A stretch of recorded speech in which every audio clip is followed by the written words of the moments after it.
You want to say something? Why are you carrying this bag? I've said many times what my beliefs are regarding this. And if you look at my Twitter handle, all my comments are over there.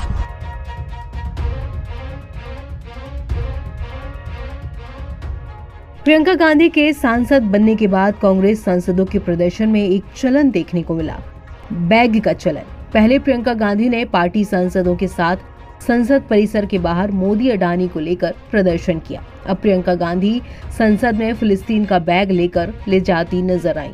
Adani वाले bag के बाद आज सांसद प्रियंका गांधी संसद के अंदर फिलिस्तीन वाला बैग लेकर अंदर जाते हुए नजर आई, जिस पर पैलेस्टाइन लिखा हुआ था। उन्होंने जो हैंडबैग लिया हुआ था उस पर अंग्रेजी में पैलेस्टाइन लिखे होने के साथ फिलिस्तीन से जुड़े कई प्रतीक भी बने हुए थे। नई दिल्ली में फिलिस्तीन दूतावास प्रमुख आबिद अल-रजाक अबू जाजर ने पिछले हफ्ते प्रियंका गांधी से मुलाकात कर कांग्रेस नेता को केरल के वायनाड से उनकी हालिया चुनाव पर जीत की बधाई दी थी। तो वहीं इस बैग का मुद्दा इतना गर्माया कि जब सत्ता पक्ष में बीजेपी के नेताओं से सवाल किया गया प्रियंका गांधी के बैग को लेकर, तो उन्होंने कई तरह की बातें की। पहले तो उन्होंने तुष्टीकरण की बात की कि कांग्रेस हमेशा तुष्टीकरण को अहमियत देती है। केंद्रीय मंत्री एसपी सिंह ने भी तुष्टीकरण को ही पहली वजह बताया। तो वहीं प्रियंका गांधी के इस जेस्चर की मनोज तिवारी ने भी कड़ी निंदा की। प्रियंका गांधी बैग लेकर के पहुंची थी सदन में, जिस पर कि फलस्तीन लिखा हुआ था, पैलेस्टाइन लिखा हुआ था। आप लोगों की तरफ से कहा जा रहा है कि ये भी एक मुस्लिम अपीजमेंट की राजनीति के तहत ऐसा बैग लेकर के आया जा रहा है। देखिए क्या छुपा है जो उसको हम उसको छुपा हुआ माने। कांग्रेस तुष्टीकरण करती है, वो मुस्लिम समाज का भला नहीं करती, लेकिन वोट को उलझा के वोट लेने के लिए बहुत सारे एजेंडे अपनाती है। आपने सुना होगा प्रधानमंत्री जी ने कहा ना कि कांग्रेस का एक जुमला गरीबी हटाओ, ये नेहरू जी से लेके इंदिरा जी से लेके राजीव जी से लेके और वर्तमान में राहुल जी और प्रियंका जी तक वही चल रहा है।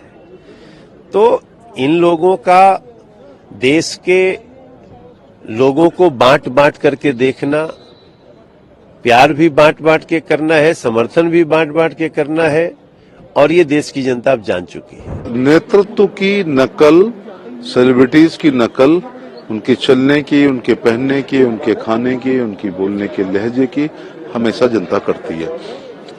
स्वर्गीय राजीव गांधी ने 80 के दशक में जिस स्टाइल से शॉल लेना शुरू किया था, मुझे याद है, जिसको आजकल अमिताभ बच्चन भी उसी तरीके से ले रहे, उसकी देश के युवाओं ने नकल की। धोनी के लंबे बाल थे, देश के युवाओं के लंबे बाल थे। जिस दिन उन्होंने कटवाए उस दिन लोगों ने कटवाए। जवाहर जैकेट की नकल 10 साल हुई। मोदी जी हाफ कुर्ता पहनते हैं और जैकेट पहनते हैं, तो मोदी जैकेट अरबों रुपए का व्यापार दी है। तो जो प्रियंका गांधी के बैग पर निगाह पड़ी कि उस पर फिलिस्तीन लिखा हुआ है, ये संयोग नहीं होता है, इसके पीछे एक मैसेज देने का काम किया जाता है। काश वो आगरा निर्मित बैग पहनती। हमारा देश में तो 1 डिस्ट्रिक्ट 1 प्रोडक्ट है, जिसमें हर जिले का एक बहुत ही महत्वपूर्ण प्रोडक्ट होता है। उसमें आप देखते होंगे कि आगरा में बहुत अच्छे बैग, लेडीज पर्स बनते हैं, कानपुर में भी बनते हैं, चेन्नई में बनते हैं। तो वो स्वदेशी इस्तेमाल करती, तो उस उद्योग को बहुत बड़ा बढ़ावा मिलता है और वो लोग उनकी नकल करते हैं और उन्हीं जैसा बैग महिलाएं पहनती। तो ये मुझे लगता है फिलिस्तीन वाला दिखा करके वो मुस्लिम वोटों का तुष्टीकरण, संतुष्टीकरण और एकत्रीकरण या ध्रुवीकरण करने का एक असफल प्रयास कर रहा है।